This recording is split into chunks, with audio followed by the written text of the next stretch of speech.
this is Nayella. Thank you for joining me again today. So today what I really want to talk about is not beating ourselves up really when we've got anxiety, because when we are dealing with anxiety it seems to go hand in hand with stress. There's a lot of stress going on in our everyday life and we're not dealing with it very well, and we're being very harsh on ourselves, we're being very overcritical. We've got a lot of that inner dialogue going on, maybe telling ourselves that we're weak or stupid, or all these nevers. I'm never gonna do this, I'm never going to be that, I'm never going to be anything. Just being very judgmental. And then we've got a lot of these what ifs coming up as well. Again, just really projecting the worst experiences, the worst case scenarios, and really just putting ourselves in a very bad light, really. What is happening is that we are putting a huge pressure on ourselves to be perfect very much of the time.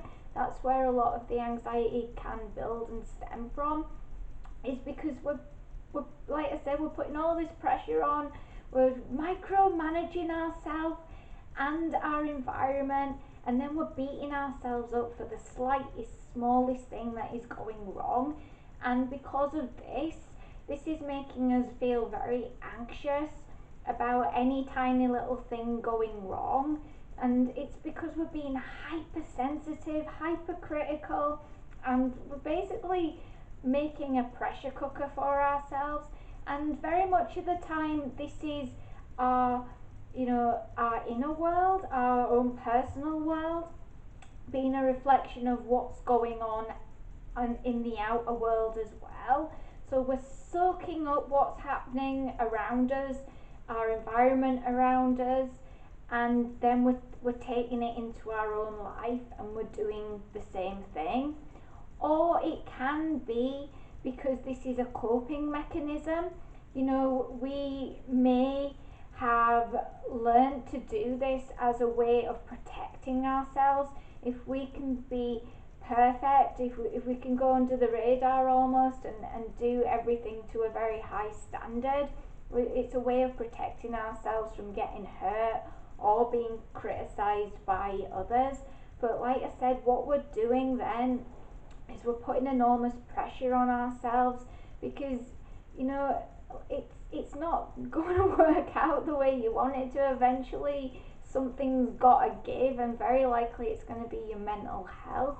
So you need to just back off from yourself, give yourself some space, be kinder to yourself, be nicer to yourself, be more loving to yourself, and then we're really going to be able to ease off that anxiety.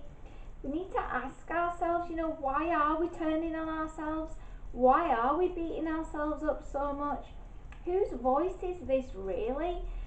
Very often that anxiety is coming from a voice of the past that isn't even our voice. It may be a very overcritical person from the past, and then we're still listening to that voice but as our own.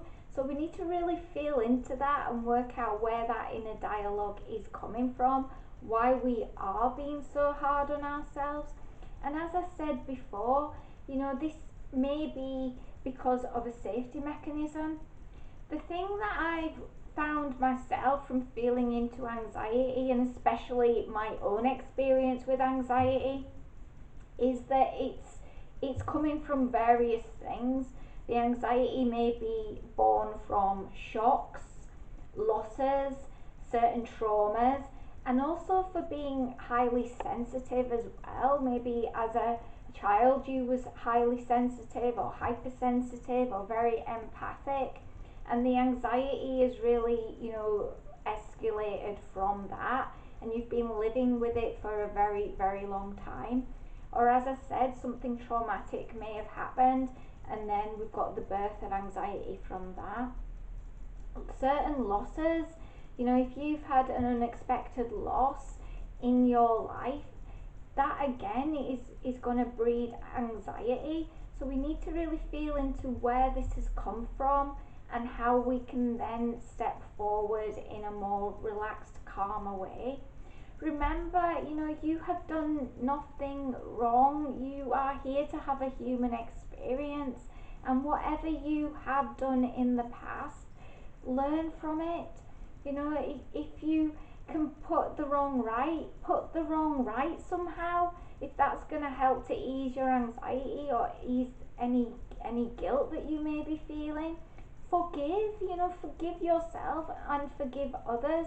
I know it's easier said than done, but if you can get yourself to a place where you can do that, your anxiety will start easing off. The more you can bring forgiveness into the situation, and it's all about leaving the past in the past, leaving it where it is. You can't go back and change what you've done or what has happened to you, but you can move forward from it, you can learn from it, you can grow from it, and that's really going to help you with your anxiety. Don't keep looking back. It's almost like prodding a wound, and seeing if it still hurts. Obviously, it's going to if you keep going back. Move forward. Do what you can in the now to ease the pressure, to ease the anxiety. And remember, that you can't keep living in the past and expecting things to change in the now. You need to leave that and move forward. And nothing bad is happening to you right now. While you are watching this video right here, right now, listening to me, nothing bad is happening to you. And the more you can bring that energy into everything you do, that you are safe, that no harm is going to come to you. Understand? Don't hide from it, but take action. Do whatever you can, do whatever you possibly can do to help yourself, and that is going to help your situation as well. Right now, there is no danger. Right now, in this very moment, you are in no danger. It's really just all how the mind interprets things, how the mind interprets experiences, and those sensations that we have as humans as well. So forgive yourself for not being kinder or more loving to yourself, and for the feelings that you are feeling, because the more you can bring that forgiveness, the more you can bring that love, the more you can bring that kindness into anxiety, the easier it's going to be for yourself. So I'm going to leave that with you today. I'm sending you all my love. I'm wishing you all the very, very best. And don't be so hard on yourself. Goodbye for now.